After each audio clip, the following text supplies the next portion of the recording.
રોજ સવારમાં 1 ચમચી ગુંદરની પેન 1 ગ્લાસ દૂધ સાથે ખાઈ લો તો ક્યારેય કમરનો દુખાવો નથી થતો. તો ખૂબ જ ઓછા કિંમત તૈયાર થઈ જતો શિયાળાનું વસાણું ગુંદરની પેન બનાવીશું. 50 ગ્રામ બાવળિયા ગુંદને પીસી લઈશું. સાથે 100 ગ્રામ ખડી સાકરને પીસી લઈશું. સાથે 100 ગ્રામ મિક્સ ડ્રાયફ્રૂટને આ રીતે પલ્સ મોડમાં પીસી લઈશું. 2 ટેબલસ્પૂન ઘી ગરમ કરી ગુંદનો પાવડર ઉમેરી ગુંદ પાવડર ફૂલી જાય એટલે અડધા લીટર જેટલું દૂધ ઉમેરી 3-4 મિનિટમાં આ રીતે દૂધ ફાટી જશે.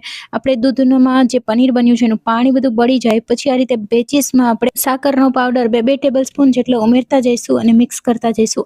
આ રીતે બેચીસમાં સાકરનો પાવડર ઉમેરવાથી ગુંદરની પેન જલ્દીથી તૈયાર થઈ જાય છે. તો બધું જ પાણી છે એ ફટાફટ બળે છે. અને હવે આ રીતે બધું જ પાણી બળી જાય એટલે 100 ગ્રામ જેટલું સૂકા નાળિયેરનું છીણ અને ડ્રાયફ્રૂટ પાવડર ઉમેરી મિક્સ કરી લઈશું એકવાર. ત્યારબાદ સૂંઠ પાવડર, ગંઠોડા પાવડર, ખસખસ અને એલચી જાયફળનો પાવડર ઉમેરી પેનની સપાટી છોડવા લાગે ત્યાં સુધી આપણે કૂક કરી લઈશું. આ ગુંદરની પેનનો ટેસ્ટ જેવો દૂધનો હલવો ખાતા હોય એવો જ આવે છે અને આને તમે ફ્રીજમાં 1 મહિના સુધી સ્ટોર પણ કરી શકો છો. તો એકવાર જરૂરથી આ ગુંદરની પેન મારી રીતે ટ્રાય કરજો. રેસીપી ગમી હોય તો લાઇક શેર કરી ચેનલને સબસ્ક્રાઇબ જરૂરથી કરજો.